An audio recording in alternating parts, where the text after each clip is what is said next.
بسم الله الرحمن الرحيم. قال قد أوتيت سؤلك يا موسى ولقد مننا عليك مرة أخرى إذ أوحينا إلى أمك ما يوحى أن اقذفيه في التابوت فاقذفيه في اليم فليلقه اليم بالساحل يأخذه عدو لي وعدو له وألقيت عليك محبة مني ولتصنع على عيني. അസ്സലാമു അലൈക്കും വറഹ്മത്തുള്ളാഹി വബറകാതുഹു. ഖുർആൻ പദം 994 ദിവസത്തിലേക്ക് എല്ലാവരെയും ഹാർദമായി സ്വാഗതം ചെയ്യുന്നു. സൂറത്ത് ത്വാഹയിലെ 36 മുതൽ 39 വരെയുള്ള ആയത്തുകളാണ് ഇന്ന് പഠന വിധേയമാക്കുന്നത്. ക്ലാസ് ആരംഭിക്കുന്നതിനായി ആദരണീയനായ ഡോക്ടർ AI വിലായത്തുള്ള സാഹിബിനെ ക്ഷണിക്കുന്നു. അസ്സലാമു അലൈക്കും വറഹ്മത്തുള്ളാഹി വബറകാതുഹു. അഊദു ബില്ലാഹി മിനശ് ശൈത്വാനിർ റജീം. ബിസ്മില്ലാഹിർ റഹ്മാനിർ റഹീം. ഖാല ഖദ് ഊതീത സുഅലക യാ മൂസാ വലഖദ് മനന്നാ അലൈക മറത്തൻ ഉഖ്റാ ഇദ് ഔഹൈനാ ഇലാ ഉമ്മിക മാ യൂഹാ أن اقذفيه في التابوت فاقذفيه في اليم فليلقه اليم بالساحل يأخذه عدو لي وعدو له وألقيت عليك محبة مني ولتصنع على عيني. صدق الله العلي العظيم. സൂറത്ത് ത്വാഹയിലെ 36 മുതൽ 39 വരെയുള്ള ആയത്തുകളാണ് നമ്മളിന്ന് പഠന വിധേയമാക്കുന്നത്. ആ ആയത്തുകൾ ഞാൻ നിങ്ങളെ കേൾപ്പിക്കുകയുണ്ടായി. അല്ലാഹു മൂസ അലൈഹിസ്സലാമിനോട് സംസാരിക്കുന്ന വിധത്തിലുള്ള ആശയങ്ങൾ അടങ്ങിയിട്ടുള്ള ആയത്തുകളാണ് ഈ 36 മുതൽ 39 വരെ. അതിനെ തുടർന്നും ഏതാനും ആയത്തുകൾ ഈ വിധത്തിൽ തന്നെ നമുക്ക് കാണാൻ സാധിക്കും. മൂസ അലൈഹിസ്സലാം രണ്ട് പ്രാധാന്യമുള്ള ആയത്തുകൾ പഠിപ്പിക്കപ്പെട്ട വിധത്തിൽ, രണ്ട് മുഅ്ജിസത്തുകൾ നൽകപ്പെട്ട വിധത്തിലാണ് ഫറോവയുടെ അടുക്കലേക്ക് ചെല്ലാൻ വേണ്ടി നിർദ്ദേശിക്കപ്പെടുകയുണ്ടായത്. കയ്യിലുണ്ടായിരുന്ന വടി തറയിലിട്ട് അത് ഒരു അത്യുഗ്രൻ സർപ്പമായി ഇഴഞ്ഞു നടക്കുന്ന ഒരു കാര്യം. അത്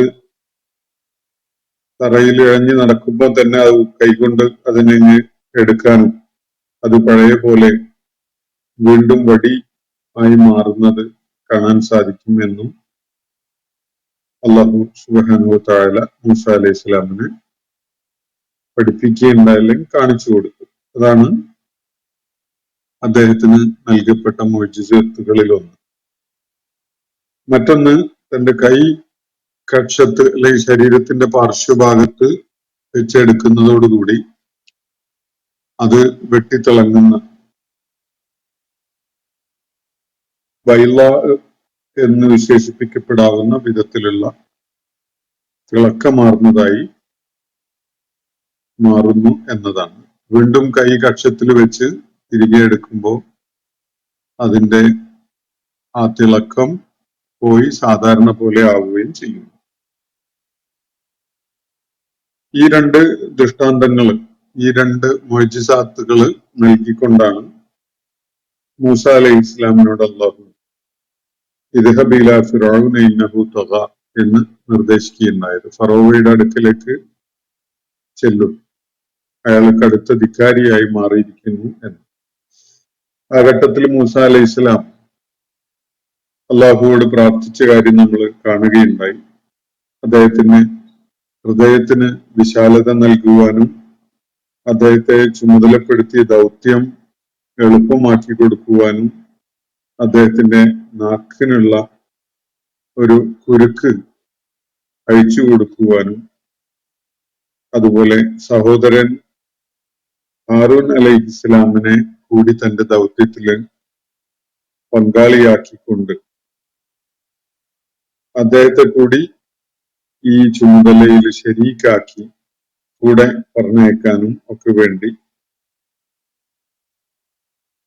ഇതൊക്കെയാണ് മൂസ അലൈഹിസ്സലാം ആവശ്യപ്പെടുകയുണ്ടായത്. അപ്പോ അള്ളാഹുവിന്റെ ഒരു ശ്രദ്ധയും കരുതലും അള്ളാഹുവിന്റെ ഒരു നോട്ടം അവരുടെ മേലുണ്ടാകണം എന്ന് മൂസ അലൈഹിസ്സലാം പ്രത്യേകം ആവശ്യപ്പെടുകയുണ്ടായി. ഈ പ്രാർത്ഥനക്കും ഉന്നയിക്കപ്പെട്ട ആവശ്യങ്ങൾക്കും ഒക്കെയുള്ള പ്രതികരണമായിട്ടാണ് നമ്മൾ ഇന്ന് വായിച്ചു വെച്ചിട്ടുള്ള ആയത്തുകളിൽ അടങ്ങിയിട്ടുള്ള അള്ളാഹുവിന്റെ മറുപടി വരുന്നത്. അള്ളാഹു പറയുകയാണ്, കാല അള്ളാഹു പ്രതികരിച്ചു, അല്ലെങ്കിൽ അള്ളാഹു ഇങ്ങനെ ഉത്തരം ചെയ്തു. ഖദ് ഊതീത സുഅലക യാ മൂസ, മൂസേ നീ ആവശ്യപ്പെട്ടതൊക്കെയും തന്നെ നിനക്കിതാ നൽകപ്പെട്ടിരിക്കുന്നു, അതൊക്കെ അനുവദിച്ചിരിക്കുന്നു. നീ ചോദിച്ച സംഗതികളൊക്കെയും തന്നെ നിനക്കിതാ നാം അനുവദിച്ചിരിക്കുന്നു എന്നാണ് പറയുന്നത്. അപ്പോൾ ഇവിടെ ഉന്നയിക്കപ്പെട്ടിരുന്ന ആവശ്യങ്ങളൊക്കെയും തന്നെ ഹൃദയം വിശാലമാക്കി കൊടുത്തു, നിർവഹിക്കേണ്ട ദൗത്യം എളുപ്പമാക്കി, അദ്ദേഹത്തിന്റെ നാവില് അനുഭവപ്പെട്ടിരുന്ന കുരുക്ക് അള്ളാഹു നീക്കി കൊടുത്തു. അതുപോലെ സഹോദരനെ ഈ ദൗത്യത്തിൽ പങ്കാളിയായിക്കൊണ്ട് വസീറായിട്ട് നിശ്ചയിച്ചു. അതുപോലെ ആ ദൗത്യ നിർവഹണത്തിന്റെ പ്രക്രിയയിലുടനീളം അള്ളാഹുവിന്റെ കാവലും കരുതലും ഒക്കെ തനിക്കുണ്ടാകണം എന്നാവശ്യപ്പെട്ട കാര്യവും ഇതൊക്കെ തന്നെയും അള്ളാഹു അംഗീകരിച്ച് നടപ്പിലാക്കി ചെയ്തു തന്നിരിക്കുന്നു, അനുവദിച്ചു തന്നിരിക്കുന്നു എന്നാണ് അള്ളാഹു ഇവിടെ പറയുന്നത്. സ്വാഭാവികമായിട്ടും നമ്മൾ മനസ്സിലാക്കേണ്ടത് അദ്ദേഹത്തിന്റെ സംസാരത്തിന് അതുവരെ ഉണ്ടായിരുന്ന പ്രയാസം നീങ്ങിക്കിട്ടി എന്നാണ്. ബൈബിളിലെയും ഖുർആനിലെയും മൂസ അലൈഹി ഇസ്ലാം നിർവഹിച്ചതായിട്ട്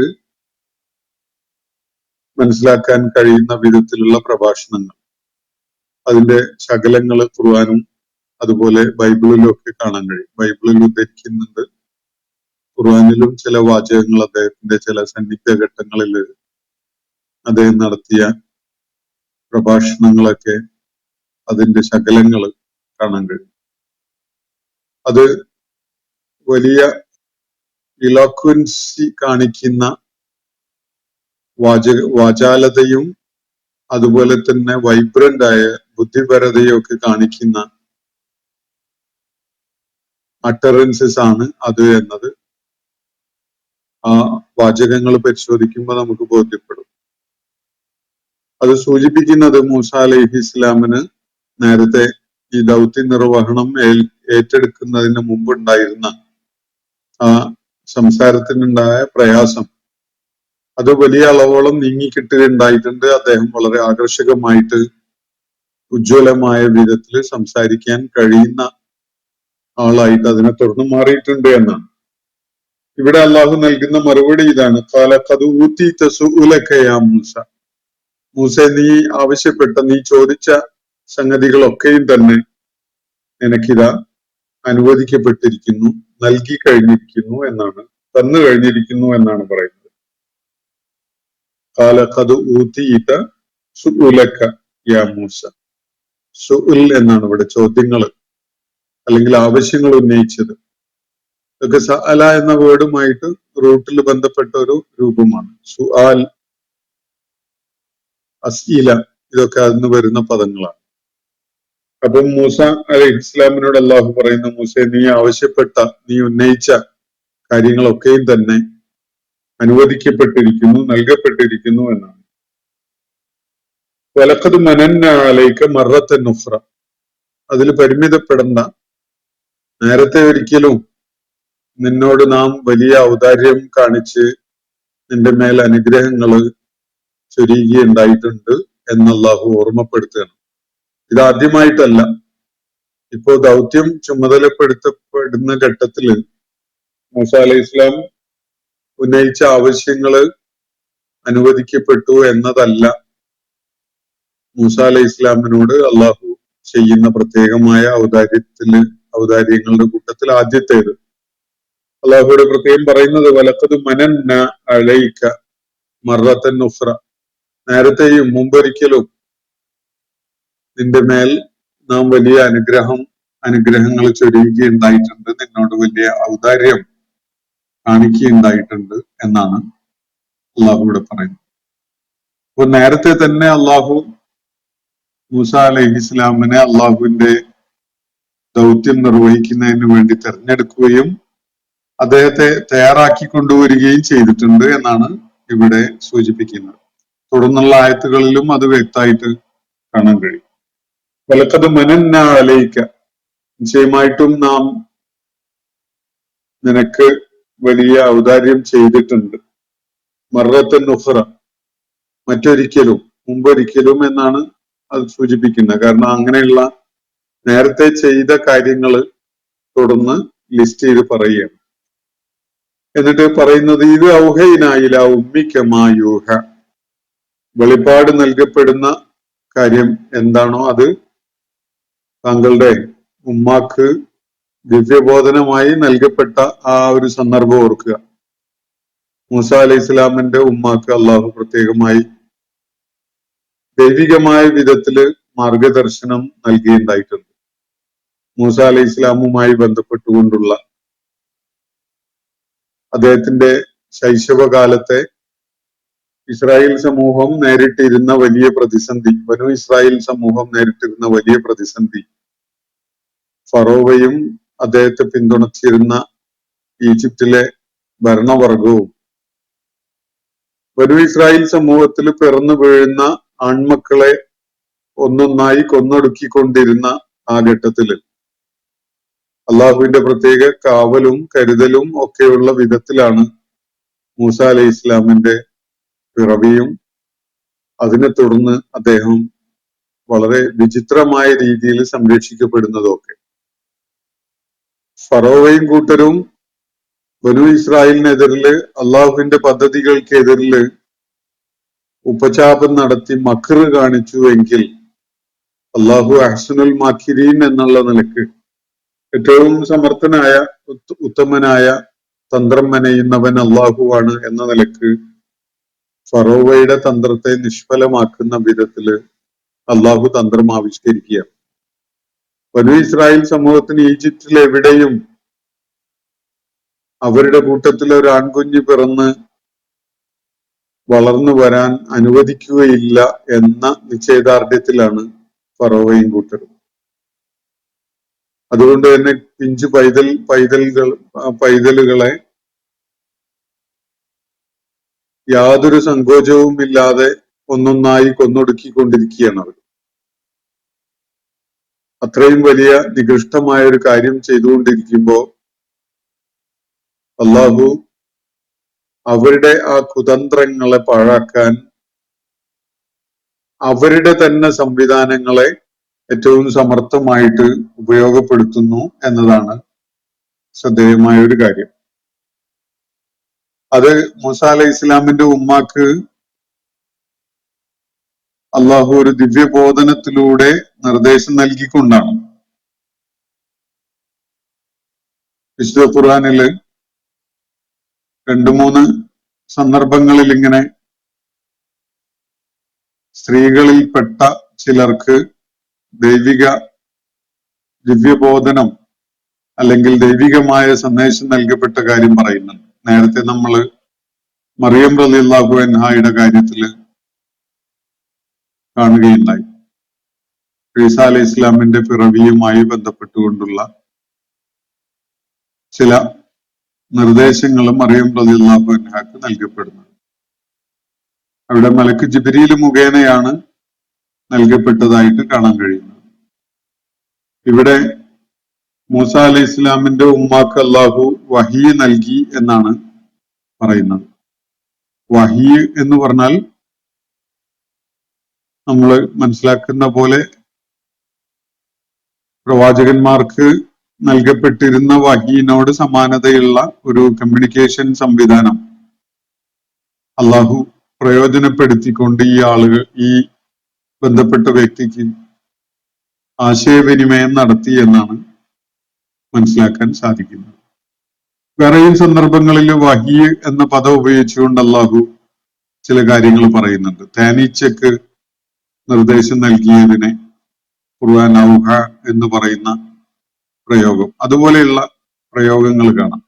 ദൈവികമായിട്ടൊരു കാര്യം അള്ളാഹു തെരഞ്ഞെടുത്ത വ്യക്തിക്കോ അല്ലെങ്കിൽ പ്രതിഭാസത്തിനോ ജീവജാലങ്ങൾക്കോ ഒക്കെ ഒരു പ്രത്യേക കാര്യം ദൈവികമായിട്ട് ഒരാശയം വിനിമയം ചെയ്യപ്പെടുന്ന, കൺവേ ചെയ്യുന്ന ഒരു രീതിയെ പൊതുവായിട്ട് വഹി എന്ന പദം ഉപയോഗിച്ചുകൊണ്ട് ഖുർആൻ വിവരിക്കുന്നുണ്ട്. അത് എല്ലാ സംഭവങ്ങളും ഒരുപോലെ നമ്മൾ മനസ്സിലാക്കിയ പോലെ പ്രവാചകന്മാർക്ക് ലഭിക്കുന്ന വഹി എന്ന വിധത്തിലാവണമെന്നില്ല. ചിലരുടെ കാര്യത്തിൽ അങ്ങനെ ഉണ്ടായിട്ടുമുണ്ട്. മറിയം റളിയല്ലാഹു അൻഹയുടെ കാര്യത്തില് മലക്ക് ജിബ്രീൽ തന്നെ അവരുടെ മുൻപില് പ്രത്യക്ഷപ്പെട്ടുകൊണ്ട് ഒരു സംഭാഷണം നടത്തുന്ന വിധത്തിലാണ് അതുണ്ടായിട്ടുള്ളത്. ഇവിടെ മൂസ അലൈഹി ഇസ്ലാമിന്റെ ഉമ്മയുടെ കാര്യത്തില് അതൊരു ഇൻസ്പിറേഷൻ, ഒരു ഉൾവിളി, മനസ്സിലൊരു ആശയം അതിശക്തമായിട്ട് തോന്നിപ്പിക്കപ്പെട്ടു എന്ന വിധത്തിലാവാം. ഇബ്രാഹിം അലൈഹിസ്ലാമിനോട് പുത്രൻ ഇസ്മായിൽ അലൈഹിസ്ലാമിന് അള്ളാഹുവിന് ബലി നൽകാൻ നിർദ്ദേശിക്കപ്പെട്ട പോലെ അത് ഇങ്ങനെ ഒരു മലക്ക് വന്നുകൊണ്ട് പറഞ്ഞ കാര്യമായിരുന്നില്ല, ഒരു സ്വപ്ന ദർശനമായിരുന്നു. പക്ഷെ അത് ദൈവികമായ നിർദ്ദേശമാണ് എന്ന് ബോധ്യപ്പെടുത്തുന്ന വിധത്തിലാണ് അത് ഉണ്ടായിട്ടുള്ളത്. അതുകൊണ്ട് അങ്ങനെയുള്ള സന്ദേശം ലഭിച്ച ആളുകൾക്ക് അതിനെ അവഗണിക്കാൻ കഴിയില്ല. മൂസ അലൈഹി ഇസ്ലാമിന്റെ കാര്യത്തിലും ഈ അദ്ദേഹത്തിന്റെ ഉമ്മാക്ക് നൽകപ്പെട്ട നിർദ്ദേശം ശക്തമായി അവരെ പ്രചോദിപ്പിക്കുന്ന, ഒരു കാര്യം ബോധ്യപ്പെടുത്തുന്ന, അത് നിർവഹിക്കണം എന്ന് അതിശക്തമായ ഒരു സമ്മർദ്ദം മനസ്സിൽ ഉണ്ടാകുന്ന വിധത്തിൽ ഒരു ആശയം കൺവേ ചെയ്യപ്പെട്ടു എന്ന് വേണമെങ്കിൽ നമുക്കതിനെ മനസ്സിലാക്കാം. കാരണം ഇത്തരം വ്യത്യസ്ത അർത്ഥ സൂചനകളോടുകൂടി ഈ വഹി എന്ന വാക്ക് ഖുർആനിൽ പ്രയോഗിച്ചിട്ടുണ്ട്. ഇപ്പൊ ഭൂമിയെ കുറിച്ച് ബിഅന്ന റബ്ബക ഔഹാലഹ, ഭൂമിക്ക് നിന്റെ റബ്ബ് വഹി നൽകിയത് കാരണമായി എന്ന് സൂറത്തു സൽസലയിൽ പറയുന്നത് നമുക്ക് കാണാം. അപ്പൊ അവിടെയും ഭൂമിക്ക് നിർദ്ദേശം നൽകുന്നതിനെ വഹി എന്ന വാക്ക് ഉപയോഗിച്ചുകൊണ്ടാണ് ഖുർആൻ സൂചിപ്പിക്കുന്നത്. അതിന്റെ പൊതുവായ അർത്ഥം അള്ളാഹു ഒരു ആശയം ആർക്കാണോ നൽകാൻ ഉദ്ദേശിച്ചിട്ടുള്ളത് അയാൾക്ക് ദൈവികമായ രീതിയിൽ അറിയിച്ചു, എത്തിച്ചു, ബോധ്യപ്പെടുത്തി എന്നൊക്കെയാണ്.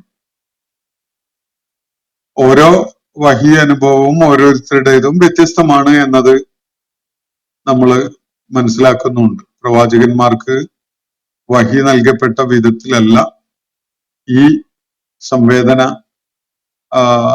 രീതികളൊന്നും തന്നെ എന്നതും നമുക്ക് കാണാൻ സാധിക്കും. അപ്പൊ ഇത് ഔഹൈന ഇലാ ഉമ്മിക മാ യൂഹ. ഇവിടെ മൂസ അലൈഹി ഇസ്ലാമിനോടാണ് പറയുന്നത്, നിനക്ക് നിന്റെ കാര്യത്തില് ഞാൻ നേരത്തെയും വിലപ്പെട്ട ഔദാര്യം നൽകുകയുണ്ടായിട്ടുണ്ട്, അല്ലെങ്കിൽ വലിയ പ്രാധാന്യമുള്ള വിധത്തില് അനുഗ്രഹിക്കുകയുണ്ടായിട്ടുണ്ട് എന്നാണ് നേരത്തെ സൂചിപ്പിച്ചത്. എന്നിട്ട് അത് ഏത് വിധത്തിലാണ് എന്നത് ചൂണ്ടിക്കാണിക്കുകയാണ് തുടർന്നുള്ള 1-2 ആയത്തുകളിൽ. ഇത് ഔഹൈന ഇലാ ഉമ്മിക, മൂസ നിന്റെ ഉമ്മാക്ക് നാം വഹി നൽകിയ ആ സന്ദർഭം നീ ഒന്ന് ഓർത്തു നോക്കുക. മാ യൂഹ, എന്താണോ വഹി ആശയം വഹിയിലൂടെ നൽകപ്പെട്ടത്, ആ കാര്യം വഹിയായി, വെളിപ്പാടായി, അല്ലെങ്കിൽ ഒരു ദിവ്യബോധനമായി, ഒരു ഉൾവിളിയായി നിന്റെ ഉമ്മാക്ക് നാം നൽകപ്പെടുകയുണ്ടായി എന്നത്, നിന്റെ ഉമ്മാക്ക് നൽകുകയുണ്ടായി എന്നത് നാം നിന്റെ കാര്യത്തില് നേരത്തെ സ്വീകരിച്ച ഉദാരതയോട് കൂടിയുള്ള ഒരു നടപടിയുടെ ഭാഗമാണ്. അതാണ് ഇവിടെ ചൂണ്ടിക്കാണിക്കുന്നത്. അനിഖ്ദിഫീഹി ഫി താബൂത്ത്, ഈ കുഞ്ഞിനെ നീ ഒരു പെട്ടകത്തിലാക്കുക. ഇതാണ് ഒന്നാമത്തെ നിർദ്ദേശം. ഒരു മരം കൊണ്ടുള്ള ഒരു താബൂത്ത് ഉണ്ടാക്കിയിട്ട് ഒരു പെട്ടി ഉണ്ടാക്കി നീ ആ കുഞ്ഞിനെ അതിൽ നിക്ഷേപിക്കുക എന്നതാണ് നിർദ്ദേശം. മൂസ അലൈഹി ഇസ്ലാം ജനിച്ച ആ ഘട്ടം ഒരു ആൺകുഞ്ഞ് പിറന്നിട്ടുണ്ട് എന്ന് കേട്ടാൽ ഫറോവയുടെ കിങ്കരന്മാർ വന്ന് അതിനെ കൊന്നുകളയും. അങ്ങനെ ധാരാളം കുഞ്ഞുങ്ങള് ഈജിപ്തിൽ ആ കാലത്ത് കൊല്ലപ്പെട്ടിട്ടുണ്ട്. മൂസ അലൈഹി ഇസ്ലാം ജനിച്ചപ്പോ മൂസ അലൈഹി ഇസ്ലാമിന്റെ ഉമ്മാക്ക് അള്ളാഹു നൽകിയ ഒരു നിർദ്ദേശമാണ് താബൂത്ത്. അതിനെ ഒരു പെട്ടകത്തില്, ഒരുപക്ഷെ നേരത്തെ തന്നെ നിർദ്ദേശിച്ചിട്ടുണ്ടാകാം, ഒരു താബൂത്ത് തയ്യാറാക്കി വെക്കാൻ. ഒരു മരത്തിന്റെ ഒരു പെട്ടി ഉണ്ടാക്കി അതിന് കുഞ്ഞിന് ശ്വസിക്കാൻ പറ്റുന്ന വിധത്തിൽ മുകളിൽ ഒരു ദ്വാരം ഇട്ട് തയ്യാറാക്കി വെക്കാനൊക്കെ നേരത്തെ നിർദ്ദേശിച്ചിട്ടുണ്ടാകും. അപ്പോ അങ്ങനെ പറയുന്ന ഈ സന്ദേശം നൽകുന്ന അല്ലെങ്കിൽ ഈ കമ്മ്യൂണിക്കേഷനിൽ പങ്കാളികളായവർക്ക് വളരെ വ്യക്തമാവുന്ന വിധത്തിലുള്ള ഒരു പെട്ടി, ഒരു പെട്ടകം, അതാണ് ഇവിടെ സൂചിപ്പിക്കപ്പെടുന്നത്. അത്താബൂത്ത് എന്ന് പറയുമ്പോൾ അത് ഡെഫിനറ്റ് ആയിട്ട് അത് കേൾക്കുന്ന ആൾക്ക് മനസ്സിലാകും ഒരു പ്രത്യേക താബൂത്താണ് അത് എന്നുള്ളത്. അപ്പൊ നേരത്തെ പരാമർശിക്കപ്പെട്ടതോ നേരത്തെ നിർദ്ദേശിച്ച വിധത്തില് തയ്യാറാക്കപ്പെട്ടതോ ഒക്കെ ആയിരിക്കും. അപ്പോ കുഞ്ഞിനെ ഈ താബൂത്തില് ഇറക്കി വെക്കുക അല്ലെങ്കിൽ നിക്ഷേപിക്കുക എന്നാണ് നിർദ്ദേശം. എന്നിട്ട് അതിനെ അരുവിയിൽ ഒഴുക്കുക, നദിയിൽ ഒഴുക്കുക, അല്ലെങ്കിൽ നദിയിൽ വെക്കുക. ആ പെട്ടി മരത്തിന്റെ താബൂത്ത് ഉണ്ടാക്കിയിട്ട് കുഞ്ഞിനെ അതിനകത്ത് വെച്ച് ആ പെട്ടി നദിയിൽ വെച്ചേക്കുക എന്നാണ് നിർദ്ദേശം. എന്നിട്ട് ആ നദി അതിനെ കരയിലേക്ക് എത്തിച്ചേക്കും. സാഹിലിലേക്ക്, അതിന്റെ ബാങ്കിലേക്ക്, നദിക്കരയിലേക്ക് അത് കൊണ്ടുപോകും.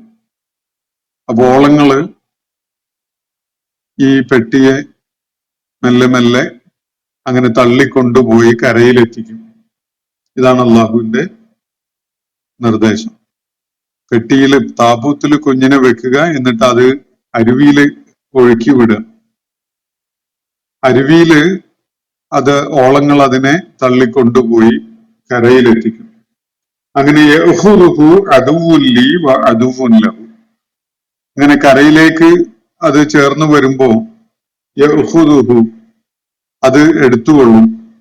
ആരാണ്? അദുവുൻ ലീ വ അദുവുൻ ലഹു, എന്റെ ശത്രു അവന്റെയും ശത്രു ആയ ഒരുവൻ അത് എടുത്തുകൊള്ളും. ഇതാണ് അള്ളാഹു മൂസ അലൈഹി ഇസ്ലാമിന്റെ ഉമ്മാക്ക് അറിയിക്കുന്ന കാര്യം, ഉമ്മായോട് അറിയിക്കുന്ന കാര്യം. കുട്ടിയെ പെട്ടിയിൽ വെച്ച് പുഴയിൽ അങ്ങ് ഒഴുക്കി വിട്ടാൽ കുട്ടി അപകടത്തിൽ പെട്ടുപോകും, വെള്ളത്തിൽ മുങ്ങി മരിച്ചു പോകും എന്നൊന്നുള്ള ആശങ്ക വേണ്ട. അതൊക്കെ അള്ളാഹു മേൽനോട്ടം വഹിക്കുന്നുണ്ട്, അള്ളാഹു ശ്രദ്ധിക്കുന്നുണ്ട്. നിർദ്ദേശിക്കപ്പെട്ട വിധത്തില് നീ അത് ചെയ്താൽ മതി. അപ്പോ ഈ പെട്ടി ഒഴുകി ഒരു കരയിൽ എത്തിയിട്ട് അവിടെ നിന്ന് കരയോടടുത്ത ഇടത്തിൽ നിന്ന് കുഞ്ഞിനെ, ആ പെട്ടി, കുഞ്ഞുള്ള ആ പെട്ടി എന്റെ ശത്രുവും അവന്റെ ശത്രുവുമായ ഒരുവൻ അവിടുന്ന് എടുത്തുകൊള്ളും എന്നാണ് ഖുർആൻ പറയുന്നത്. അള്ളാഹുവിന്റെ ശത്രു, അതേപോലെ തന്നെ മൂസ അലൈഹി ഇസ്ലാമിന്റെയും ശത്രു. പിൽക്കാലത്ത് മൂസ അലൈഹി ഇസ്ലാമിനോട് കൊമ്പ് ഓർക്കേണ്ടി വരുന്ന, പോർവിളിക്കുന്ന, ഏറ്റുമുട്ടലിന് തയ്യാറാവുന്ന ഈജിപ്തിലെ ധിക്കാരിയായ ഭരണാധികാരി ഫറോവയെ പരാമർശിച്ചുകൊണ്ടാണ് ഈ കാര്യം പറയുന്നത് എന്ന് മനസ്സിലാക്കാൻ സാധിക്കും. അപ്പൊ അങ്ങനെ എന്റെ ശത്രുവായ, എന്നോട് വിരോധം വെച്ച് പുലർത്തി എനിക്ക് വഴിപ്പെടാതെ നിലകൊള്ളുന്ന ധിക്കാരിയായ ആ മനുഷ്യൻ, അദ്ദേഹം മൂസ അലൈഹി ഇസ്ലാമിന്റെയും ശത്രുവാണ്. ആ മനുഷ്യൻ അത് അവിടെ നിന്ന് എടുത്തുകൊള്ളു. തുടർന്ന് പറയുന്ന മാത്രമല്ല, എന്റെ സ്നേഹാർദ്രത നിന്റെ മേൽ ഞാൻ ചൊരിയുകയും ചെയ്തു. ഉമ്മായിൽ നിന്ന് സെപ്പറേറ്റ് ചെയ്യപ്പെട്ട ഒരു പിഞ്ചു പൈതൽ ഇങ്ങനെ പെട്ടിയിൽ അടയ്ക്കപ്പെട്ട് അരുവിയിലൂടെ ഒഴുക്കപ്പെടുകയും എന്നിട്ട് അത് പുഴക്കരയിൽ വന്ന് നിൽക്കുകയും ചെയ്യുമ്പോൾ അതിനെ പോയി എടുക്കുന്നത് എന്റെയും നിന്റെയും ശത്രുവായ അള്ളാഹുവിന്റെയും മൂസ അലൈഹിസ്ലാമിന്റെയും ശത്രുവായ ഒരുവനാണ്. പക്ഷെ നിന്റെ ബാല്യം ആ മനുഷ്യന്റെ ഏതെങ്കിലും വിധത്തിലുള്ള ദുഷിച്ച പെരുമാറ്റത്തിന്റെ പേരിൽ അല്ലെങ്കിൽ അതുകൊണ്ടുള്ള പ്രയാസമൊന്നും നീ നേരിടേണ്ടി വരില്ല. അതിന് അള്ളാഹു പ്രത്യേകം സംവിധാനം ചെയ്തിട്ടുണ്ട്. വഅൽഖൈതു അലൈക മഹബ്ബതൻ മിന്നി, നിന്റെ മേൽ നാം നമ്മുടെ സ്നേഹാർദ്രത ചൊരിഞ്ഞു തരികയും ചെയ്തിട്ടുണ്ട്. പിഞ്ചുകുട്ടിയായിരിക്കെ കൊച്ചുനാളില് സ്നേഹം ലഭിക്കാതെ വളരുന്ന ഒരവസ്ഥയൊന്നും മൂസ അലൈഹി ഇസ്ലാമിന് ഉണ്ടാവുകയില്ല. ആവശ്യത്തിന് അദ്ദേഹത്തിന് സ്നേഹം ചൊരിഞ്ഞു കൊടുക്കാനുള്ള സംവിധാനം അള്ളാഹു ഒരുക്കിയിട്ടുണ്ട്. അള്ളാഹുവിന്റെ ഈ പ്രത്യേകമായ കെയറിനോടൊപ്പം തന്നെ മൂസ അലൈഹി ഇസ്ലാമിന് സ്വന്തം മാതാവിന്റെ സ്നേഹവും വാത്സല്യവും ഒക്കെ ലഭിക്കാൻ വേണ്ട ഒരു സാഹചര്യം അള്ളാഹു ഒരുക്കിയിട്ടുണ്ടായിട്ടുണ്ട്. വഅൽഖൈതു അലൈക മഹബ്ബതൻ മിന്നി, നമ്മുടെ പക്കൽ നിന്നുള്ള സ്നേഹം നാം നിനക്ക് ചൊരിഞ്ഞു തരികയും ചെയ്തു. വലി തുസ്ന അല ഐനി, എന്നിട്ട് ഇങ്ങനെയൊക്കെയുള്ള ഒരുക്കങ്ങൾ ചെയ്തത് എന്തിനാണ് എന്നാണ് അള്ളാഹു വ്യക്തമാക്കുന്നത്. അത് വലി തുസ്ന അല ഐനി, നമ്മുടെ കൺവട്ടത്ത് നമ്മുടെ മേൽനോട്ടത്തിൽ നീ വളർത്തപ്പെടുന്നതിന് വേണ്ടിയാണ്. ഒരു അനാഥത്വത്തില് വളർത്തപ്പെടുന്ന ഒരു കുഞ്ഞായിരിക്കുകയില്ല നീ. നമ്മുടെ മേൽനോട്ടത്തില്, നമ്മുടെ ശ്രദ്ധയില്, നമ്മുടെ കാഴ്ചവട്ടത്തായി നീ വളർത്തപ്പെടണം. നിനക്ക് ഒരു പിഞ്ചു പൈതലിന് ലഭിക്കേണ്ട സകല പരിചരണങ്ങളും ലഭിച്ചുകൊണ്ട് അള്ളാഹുവിന്റെ പ്രത്യേകമായ പരിചരണവും മേൽനോട്ടവും ഉള്ള വിധത്തിൽ വളരാൻ വേണ്ടിയാണ് അള്ളാഹു ഈ സംവിധാനങ്ങളൊക്കെ ഒരുക്കിയിരിക്കുന്നത്. വലിയൊരു സൂചന അതിൽ അടങ്ങിയിട്ടുള്ളത്, ഏത് കടുത്ത ധിക്കാരിയായ സ്വേച്ഛാധിപതിയായ സമഗ്രാധിപതിയായ ഭരണാധികാരി അടക്കി വാഴുന്നുവെങ്കിലും അള്ളാഹു നിശ്ചയിച്ചു കഴിഞ്ഞാൽ അയാളുടെ മൂക്കിന് ചുവടെ തന്നെ അയാളെ പിഴുതെറിഞ്ഞ് ചരിത്രത്തിന്റെ ചവറ്റുകൊട്ടയിലേക്ക് തള്ളാൻ കഴിയുന്ന കരുത്തുള്ള യോഗ്യനായ ഒരാള് അവിടെ വളർത്തപ്പെടുന്നുണ്ട് എന്നതാണ്. അള്ളാഹുവിന് അത്രയും ലളിതവും നിസ്സാരവുമാണ് അങ്ങനെ ഒരു കാര്യം ചെയ്യാൻ. ഒരു ധിക്കാരിയും പരിധി വിട്ട് തന്റെ കരുത്തിലും അധികാരത്തിലും അഭിരമിച്ചുകൊണ്ടുള്ള ഒരു ധിക്കാര മനസ്ഥിതിയിലേക്ക് പോകേണ്ടതില്ല. അള്ളാഹുവിനെ സംബന്ധിച്ചിടത്തോളം അയാളുടെ ഉപ്പും ചോറും തിന്നുകൊണ്ട് തന്നെ വളർന്ന് ഒരു കുഞ്ഞ് അയാളെ വെല്ലുവിളിക്കുന്ന വിധത്തില് വളർന്നു വരുന്നത് അചിന്ത്യമായ ഒരു കാര്യമേ അല്ല എന്നാണ് സൂചിപ്പിക്കപ്പെടുന്ന ഒരു കാര്യം. വലിയ പ്രതീക്ഷ നൽകുന്ന ഒരു കാര്യമാണ് ഈ സംഭവത്തിൽ മൂസ അലൈഹി ഇസ്ലാമിന്റെ ഈ ബാല്യവുമായി ബന്ധപ്പെട്ടുകൊണ്ടുള്ള ചരിത്ര വിവരണത്തിൽ അടങ്ങിയിട്ടുള്ളത്. ഏത് കൂരിരുട്ട് രാത്രിയും ഏത് ഇരുളടഞ്ഞ അന്ധകാരം മുറ്റിയ ഒരു കാലഘട്ടവും ഒരു സൂര്യോദയത്തോടു കൂടി അവസാനിക്കാനുള്ളതാണ് എന്നതാണ് അതിന്റെ ഒരു സൂചന. എത്ര കടുത്ത ധിക്കാരിയായ സ്വേച്ഛാധിപതിയായ സമഗ്രാധിപതിയായ വ്യക്തിയെയും പിഴുതെറിയാൻ, അയാളെ കശക്കി എറിയാൻ, അയാളുടെ ധിക്കാരത്തിന്റെ വാഴ്ച അവസാനിപ്പിക്കാൻ ആ സംവിധാനത്തിൽ തന്നെ അള്ളാഹു മറ്റൊരാളെ ഉയർത്തിക്കൊണ്ടുവരാനുള്ള സാധ്യത നിലനിൽക്കുന്നു എന്നതാണ് അതിന്റെ ഒരു സൂചന. അപ്പൊ അള്ളാഹുവിടെ പറയുന്നത്, നമ്മുടെ മേൽനോട്ടത്തില് നമ്മുടെ സ്നേഹലാളന അനുഭവിച്ചുകൊണ്ട് നമ്മുടെ കരുതലും ശ്രദ്ധയും ഒക്കെയുള്ള വിധത്തിൽ തന്നെ നീ വളർത്തപ്പെടണം എന്നതായിരുന്നു നമ്മുടെ ഉദ്ദേശം. ഈ വിധത്തിൽ ഇവിടെ ലിസ്റ്റ് ചെയ്ത് പറഞ്ഞിട്ടുള്ള ഒരുപാട് കാര്യങ്ങൾ മൂസ അലൈഹി ഇസ്ലാമിന്റെ ജനനം മുതൽ ഇനി അടുത്ത ആയത്തിൽ കൂടിയായിട്ട് അല്ലെങ്കിൽ ഒന്ന് രണ്ട് ആയത്തുകളിലൂടെ ആയിട്ട് വിവരിക്കപ്പെടുന്ന സംഭവങ്ങൾ കൂടി ഇതിനോട് ചേർത്ത് വെക്കുമ്പോൾ മൂസ അലൈഹി ഇസ്ലാമിനോട് അള്ളാഹു സംസാരിച്ചു കൊണ്ടിരിക്കുന്ന ആ ഘട്ടം വരെ, അദ്ദേഹത്തിന്റെ ശൈശവം മുതൽ ഈ നുബുവ്വത്ത് ലഭിക്കുന്ന ആ ഘട്ടം വരെയുള്ള ഒരുപാട് സംഭവങ്ങളാണ് അള്ളാഹു ഇവിടെ സൂചിപ്പിക്കുന്നത്. ഇതൊക്കെയും തന്നെ മൂസ അലൈഹി ഇസ്ലാമിനെ വളരെ ഗംഭീരമായ ഒരു ചരിത്ര ദൗത്യം നിർവഹിക്കാൻ വേണ്ടി അള്ളാഹു ഒരുക്കി കൊണ്ടുവരികയായിരുന്നു എന്നാണ് പ്രത്യേകമായി ഇവിടെ സൂചിപ്പിക്കുന്ന കാര്യം. അള്ളാഹുവിന്റെ നടപടിക്രമങ്ങളൊക്കെയും തന്നെ അങ്ങനെ വളരെ ശ്രദ്ധേയമായ ഒരു ചരിത്ര ദൗത്യം നിർവഹിക്കാൻ മൂസ അലൈഹി ഇസ്ലാമിനെ പാകപ്പെടുത്തി കൊണ്ടുവരാനുള്ള അള്ളാഹുവിന്റെ നടപടികളാണ് ഇവിടെ സൂചിപ്പിക്കുന്നത്. ഇതാണ് പൊതുവായിട്ട് അള്ളാഹു നേരത്തെ പറയുകയുണ്ടായത്, വലച്ചത് മനന്ന അലൈക്ക മറത്തൻ നുഫ്ര. നേരത്തെ ഇതിനു മുമ്പും നാം നിന്റെ മേൽ നമ്മുടെ അനുഗ്രഹങ്ങൾ ചൊരിഞ്ഞു തന്നിട്ടുണ്ട്. മുമ്പൊരിക്കൽ കൂടി ഇതിനു മുമ്പ് നിനക്ക് വേണ്ടി നാം ചില നടപടികളൊക്കെ സ്വീകരിക്കുകയുണ്ടായിട്ടുണ്ട്. ഇപ്പോ ഈ ആവശ്യപ്പെട്ടതൊക്കെയും അനുവദിച്ചു തന്നിരിക്കുന്നു എന്നാണ് പറഞ്ഞിട്ടുള്ളത്. പക്ഷെ ഇത് ആദ്യത്തെ കാര്യമല്ല. ഇതുവരെയുള്ള പിന്നിട്ട നാളുകളിലായിട്ട് ഒത്തിരി കാര്യങ്ങൾ നേരത്തെ അള്ളാഹു ഈ ആവശ്യത്തിന് വേണ്ടി ചെയ്തിട്ടുണ്ടായിരുന്നു എന്നതാണ് പറയുന്ന കാര്യം. വലിയ തുസ്ന അല ഐനി. മൂസ അലൈഹി ഇസ്ലാമിന് ഫറോവയുടെ കൊട്ടാരത്തില് അദ്ദേഹം ലാളിച്ച് വലിയ പരിഗണനയൊക്കെ കൊടുത്തുകൊണ്ട് വളർത്തുന്ന ഒരു കുഞ്ഞായിട്ട് അവിടെ വളരാൻ സാധിച്ചത് അള്ളാഹുവിന്റെ ഒരു ഹിക്മത്തിന്റെ ഭാഗമാണ്, അള്ളാഹുവിന്റെ ഒരു മക്കറിന്റെ ഭാഗമാണ്.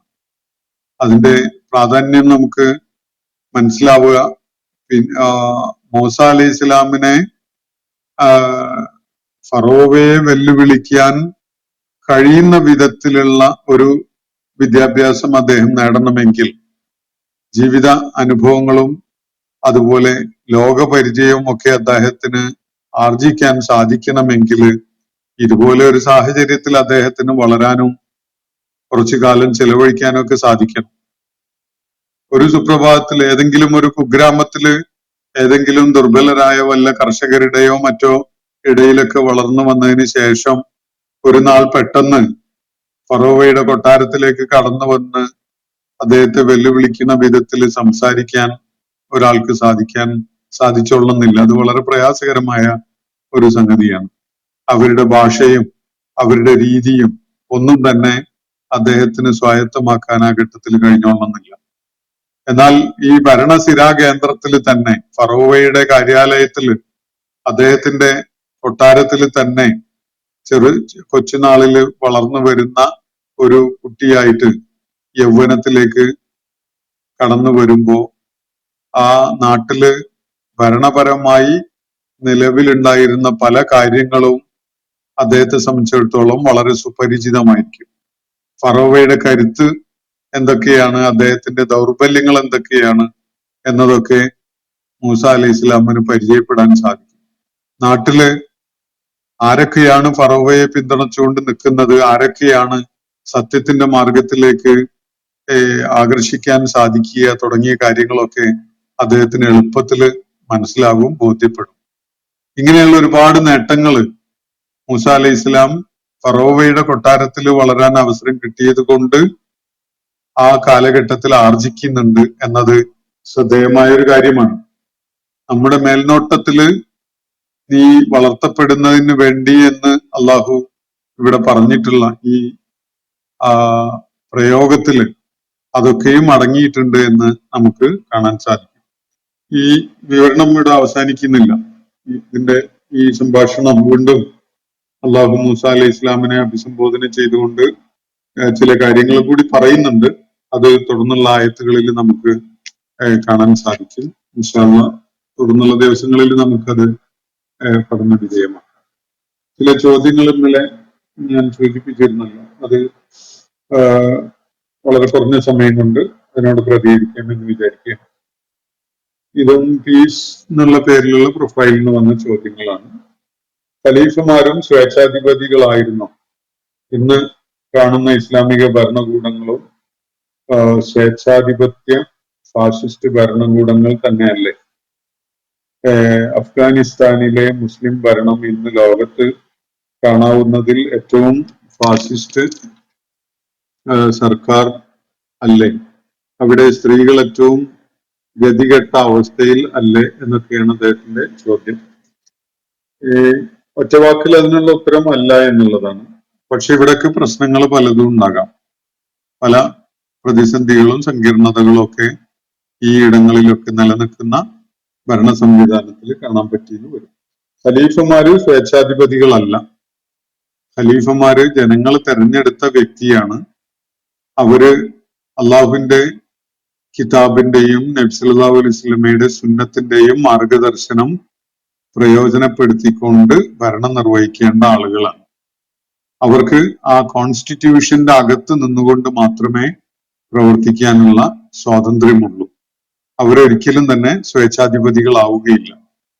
ഖലീഫമാര് ദൗർബല്യങ്ങളുള്ളവരാവുകയും പോരായികകളുള്ളവരാവുകയും അതുപോലെ കഴിവുകേടുള്ളവരാവുകയും ഒക്കെ ചെയ്തെന്ന് വരും. അത് സ്വാഭാവികതയുള്ള കാര്യമാണ്. മനുഷ്യ സഹജമായ ദൗർബല്യങ്ങളും പോരായികകളും ഒക്കെ ഖലീഫമാർക്കും ഉണ്ടാകും. പക്ഷെ അവരൊരിക്കലും തന്നെ സ്വേച്ഛാധിപതികളാവുകയില്ല. ഒന്നാമത്, ഒരു ഖലീഫയും സ്വന്തം ഇച്ഛപ്രകാരം അധികാരം ഏറ്റെടുത്ത ആളാവില്ല. അധികാരം പിടിച്ചെടുക്കാൻ ഒരു പ്രൊവിഷനും ഉള്ള വിധത്തിലുള്ള സംവിധാനമല്ല ഖലീഫ അല്ലെങ്കിൽ ഖിലാഫത്ത് എന്ന സംവിധാനം. അതുകൊണ്ട് ഒരിക്കലും തന്നെ ഒരാൾക്ക് അങ്ങനെ അധികാരം പിടിച്ചെടുത്ത് ഒരു സ്വേച്ഛാധിപതിയായിട്ട് രംഗത്ത് വരാൻ ഈ സംവിധാനം, ഖിലാഫത്ത് എന്ന സംവിധാനം ഉപയോഗപ്പെടുത്തിയിട്ട് സാധിക്കില്ല. രണ്ടാമത്തത്, അതൊരു കുടുംബവാഴ്ചയായി മാറുകയും ഇല്ല. കാരണം ഖലീഫയെ തെരഞ്ഞെടുക്കാൻ ഇസ്ലാമിക സമൂഹത്തിൽ അതിൻ്റെതായ സംവിധാനം ഉണ്ടാകും. അത് കൂടിയാലോചനയിലൂടെ നിർവഹിക്കപ്പെടേണ്ടതാണ്. ആധുനിക കാലഘട്ടത്തിലാണ് ഖലീഫയെ തെരഞ്ഞെടുക്കുന്നതെങ്കിൽ നമ്മുടെ ജനാധിപത്യ രീതിയിലൊക്കെയുള്ള ഒരു തെരഞ്ഞെടുപ്പ് തന്നെ അതിന് പ്രയോജനപ്പെടുത്തിയെന്ന് വരും. അതൊക്കെ രാഷ്ട്രമീമാംസയില് പിൽക്കാലത്ത് രൂപപ്പെട്ടു വന്ന രീതികളാണ്. പക്ഷെ അടിസ്ഥാനപരമായി ജനങ്ങൾ കൂടിയാലോചനയിലൂടെ തെരഞ്ഞെടുക്കുന്ന അധികാരിയാണ്, നേതാവാണ് ഖലീഫ. അതൊരിക്കലും തന്നെ കുടുംബവാഴ്ചയിലേക്ക്, ഖലീഫയുടെ മകൻ ഖലീഫയാകുന്ന ഒരു രീതിയിലേക്ക് കൂപ്പുകുത്തുകയില്ല എന്നതാണ് അതിന്റെ സ്വഭാവം. അതുകൊണ്ട് ഖലീഫമാർക്ക് ഒരിക്കലും തന്നെ സ്വേച്ഛാധിപതികൾ ആവാൻ സാധ്യമല്ല. എന്നാൽ ഇസ്ലാമിക ചരിത്രത്തില് ചില ആളുകൾ ഖലീഫയായിട്ട് സ്വയം ക്ലെയിം ചെയ്തുകൊണ്ട് സ്വേച്ഛാധിപതികളായി ഭരിച്ച കാര്യങ്ങളൊക്കെ ഉണ്ടാകാം. പക്ഷെ അവരൊന്നും ഖലീഫമാരല്ല. സ്വേച്ഛാധിപതികളായിട്ട് ഭരണം കൈയാളിയ അല്ലെങ്കിൽ ഭരണത്തിലെത്തിയ ആളുകള് അവർക്ക് ജനങ്ങളുടെ മേലൊരു സ്വാധീനം കിട്ടാൻ വേണ്ടിയൊക്കെ അങ്ങനെയുള്ള വാക്കുകൾ ഉപയോഗിച്ചിട്ടുണ്ടാകും. പക്ഷെ ഇസ്ലാമിക ലോകം അവരെ ഖലീഫമാരായിട്ട് അംഗീകരിക്കുകയോ അല്ലെങ്കിൽ സ്വീകരിക്കുകയോ ഒന്നും ചെയ്തിട്ടില്ല. ഖിലാഫത്ത് എന്നത് ഇസ്ലാമിന്റെ വളരെ ശ്രദ്ധേയമായ, വളരെ വ്യതിരിക്തമായ ഒരു സംവിധാനമാണ്. അത് ആധുനിക കാലഘട്ടത്തിലെ ഏതെങ്കിലും ഒരു രാഷ്ട്രീയ സംവിധാനത്തിനോട് തുലനം ചെയ്യാൻ പറ്റുമെങ്കിൽ അത് ഏറ്റവും ചേർന്ന് നിൽക്കുന്നത് ജനാധിപത്യ സംവിധാനത്തിനോടാണ്. ജനങ്ങൾ തെരഞ്ഞെടുക്കുന്ന ഒരു ക്രമമാണ് അതിലുള്ളത്. അതും കോൺസ്റ്റിറ്റ്യൂഷണൽ ആണ്. അത് നിയമവാഴ്ചക്ക് അകത്ത് നിന്നുകൊണ്ടുള്ള ഒരു ഭരണം മാത്രമേ അവർക്ക് നിർവഹിക്കാൻ പറ്റുള്ളൂ. ഖുർആനും സുന്നത്തും മുന്നോട്ട് വയ്ക്കുന്ന ഇസ്ലാമിന്റെ ഒരു ഭരണക്രമമുണ്ട്, നിയമവാഴ്ചയുണ്ട്. അതിനകത്ത് നിന്നുകൊണ്ട് മാത്രമേ ഏത് ഖലീഫക്കും കാര്യനിർവഹണം സാധിക്കുകയുള്ളൂ. അതുകൊണ്ട് അവരൊരിക്കലും തന്നെ സ്വേച്ഛാധിപതികളാവുകയില്ല. പിന്നെ ഇസ്ലാമിക ഭരണം, ഇന്ന് കാണുന്ന ഇസ്ലാമിക ഭരണകൂടങ്ങൾ സ്വേച്ഛാധിപത്യ ഫാഷിസ്റ്റ് ഭരണകൂടങ്ങൾ തന്നെ അല്ലേ എന്നാണ് ചോദ്യം. യഥാർത്ഥത്തില് അങ്ങനെ പറയാൻ വയ്യ. ഫാഷിസ്റ്റ് സ്വേച്ഛാധിപത്യ ഭരണകൂടങ്ങൾ ആണ് എന്നത് ഇസ്ലാമിക ഭരണകൂടങ്ങളെ കുറിച്ച് ഒരുപക്ഷെ ലോകത്ത് നിന്ന് നിലനിൽക്കുന്ന ജനാധിപത്യ ക്രമങ്ങളിൽ വളരെ സുതാര്യതയുള്ള വിധത്തില് ഇസ്ലാമിക രാജ്യങ്ങളിൽ നിലനിൽക്കുന്ന സംവിധാനങ്ങൾ, ഇപ്പൊ ഇറാനിലേത്, ഒരാളോളം പാകിസ്ഥാനിലേത് ഒക്കെ തന്നെ ഈ ജനാധിപത്യ രീതിയിലുള്ളതാണ്. അത് ഓരോന്നും ഓരോ സ്വഭാവത്തിലുള്ളതും വ്യത്യസ്തമായ പ്രത്യേകതകളും ഒക്കെയുള്ള രീതിയിലാണത്. അവിടെ ചില ഘട്ടങ്ങളില് ഇപ്പോ പാകിസ്ഥാനില് മിലിറ്ററി തലവൻ ഭരണത്തിൽ വന്ന ഘട്ടങ്ങളിലൊക്കെ സ്വേച്ഛാധിപത്യ സ്വഭാവത്തിലേക്ക് പോയിട്ടൊക്കെ ഉണ്ടാവും. പക്ഷെ ആ രാജ്യത്തിന്റെ ഭരണഘടന അനുസരിച്ചുള്ള രീതി എന്നത് അങ്ങനെ സ്വേച്ഛാധിപത്യ പ്രവണതകളെ അംഗീകരിക്കുന്ന അല്ലെങ്കിൽ അനുവദിക്കുന്ന തരത്തിലുള്ളത് അല്ല. പിന്നെ ഇസ്ലാമിന്റെ പേരിൽ നിലനിൽക്കുന്ന രാജ ഭരണകൂടങ്ങളുണ്ട് സൗദി അറേബ്യയിൽ പോലെയുള്ള, അതുപോലെ അമീറുമാരുടെ ഭരണമുള്ള, ഇതൊക്കെ കുടുംബവാഴ്ചകൾ ഭരണങ്ങളാണ്. അതൊന്നും ഇസ്ലാമിന്റെ സംവിധാനത്തിനോട് ചേർന്ന് നിൽക്കുന്നതായിട്ട് നമുക്ക് കാണാൻ കഴിയില്ല. ഇസ്ലാമിക ശരീഅത്ത് അവർ നടപ്പിലാക്കുന്നുണ്ടാകാം, അതിന് തന്നെ ഏറ്റക്കുറച്ചിലുണ്ടാവാം.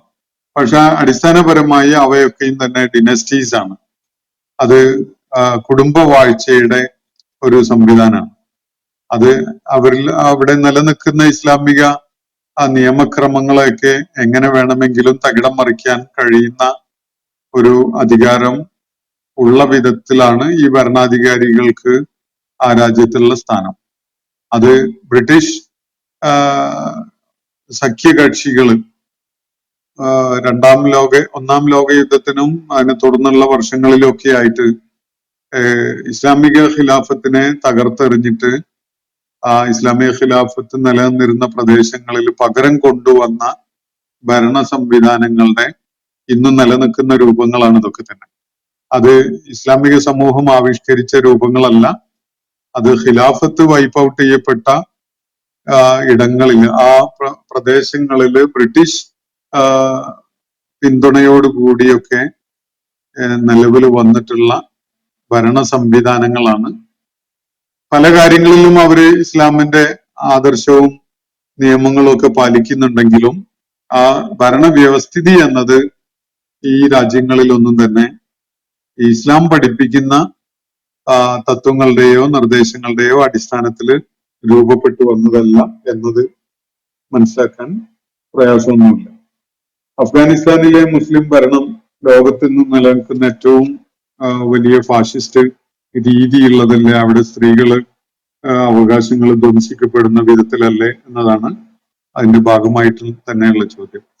അഫ്ഗാനിസ്ഥാനെ കുറിച്ച് യഥാർത്ഥത്തിൽ പുറം ലോകത്തിന് എന്താണ് അറിയുക എന്നതാണ് പരിശോധിക്കപ്പെടേണ്ട ഒരു കാര്യം. നമുക്ക് അവരെ കുറിച്ച് എത്തുന്ന വിവരങ്ങളൊക്കെ തന്നെ താലിബാന്റെ പേരിലായാലും പഴയ അമേരിക്കൻ അധിനിവേശം നടന്ന ഘട്ടത്തിലും അതിന്റെ മുമ്പ് റഷ്യൻ അധിനിവേശം നടന്ന ഘട്ടത്തിലും അവയെ രണ്ടിനെയും ചെറുത്ത് തോൽപ്പിച്ച് താലിബാൻ അധികാരത്തിൽ വന്ന ഘട്ടത്തിലും ഒക്കെ പുറം ലോകത്ത് അഫ്ഗാനിസ്ഥാനെ ചിത്രീകരിച്ച് ലോകത്തിനോട് എന്താണ് അഫ്ഗാനിസ്ഥാനിലെ താലിബാൻ ഭരണകൂടം എന്നത് പറഞ്ഞ് പ്രചരിപ്പിക്കുകയുണ്ടായത്. ഏത് ശക്തികളെയാണോ അവരവിടുന്ന് പിഴുതെറിഞ്ഞിട്ടുള്ളത് ആ ശക്തികൾ പ്രചരിപ്പിച്ച കാര്യങ്ങളാണ് എനിക്കും നിങ്ങൾക്കും കാണാനും വായിക്കാനും ഒക്കെ പറ്റുന്നത്. അഫ്ഗാനിസ്ഥാനില് അത്രയും വലിയ ത്യാഗോജ്വലമായ ഒരു ചെറുത്തുനിൽപ്പ് നടത്തിയ ആ സമൂഹം യഥാർത്ഥത്തിൽ എന്ത് ലക്ഷ്യം വെക്കുന്നു, ആ ലക്ഷ്യം സാക്ഷാത്കരിക്കാൻ അവര് എന്ത് സ്ട്രാറ്റജി ഫോളോ ചെയ്യുന്നു എന്നതൊക്കെ ഒരു സത്യസന്ധമായ ഗവേഷണത്തിലൂടെ നമ്മൾ കണ്ടെത്തി മനസ്സിലാക്കേണ്ട കാര്യമാണ്. സ്ത്രീകളുടെ കാര്യത്തിൽ അവർ പല നിയന്ത്രണങ്ങളും ഏർപ്പെടുത്തിയിട്ടുണ്ട്.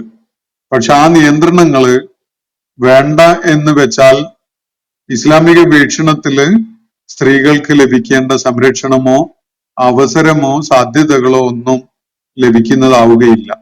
മറിച്ച് പടിഞ്ഞാറൻ ജീവിത സങ്കല്പത്തിലൊക്കെയുള്ള സ്ത്രീ സ്വാതന്ത്ര്യം എന്ന് പറയപ്പെടുന്ന സ്ത്രീയെ അങ്ങേയറ്റം വൾണറബിൾ ആക്കുന്ന ഒരു സംവിധാനമുണ്ട്. ആ രീതിയിലാക്കുന്ന ഒരു അവസ്ഥ മാത്രമാണ് അതുകൊണ്ട് സംജാതാവുക.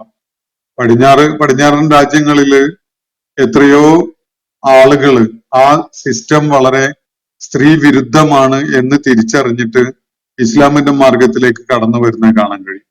അപ്പൊ അഫ്ഗാനിസ്ഥാനിൽ നിങ്ങൾ എന്താണ് വരേണ്ടതെന്ന് ആഗ്രഹിക്കുന്നത് അതുപോലെയാണ് അത് വിലയിരുത്തപ്പെടുക. അവിടെ ഇസ്ലാമിക മൂല്യങ്ങളുടെ അടിസ്ഥാനത്തിലുള്ള ഒരു സാമൂഹ്യ ക്രമം വരണം. അതിന്റെ ഭാഗമായിട്ട് സ്ത്രീകളുടെയും വളർച്ചയും അവരുടെ അവർക്ക് വേണ്ട സാമൂഹ്യ വിമോചനവും ഒക്കെ ഉണ്ടാവേണ്ടതുണ്ട് എന്നാണ് ലക്ഷ്യം വെക്കുന്നതെങ്കിൽ അതിന് ചില നിയന്ത്രണങ്ങൾ തുടക്കത്തിൽ വേണ്ടിവരും.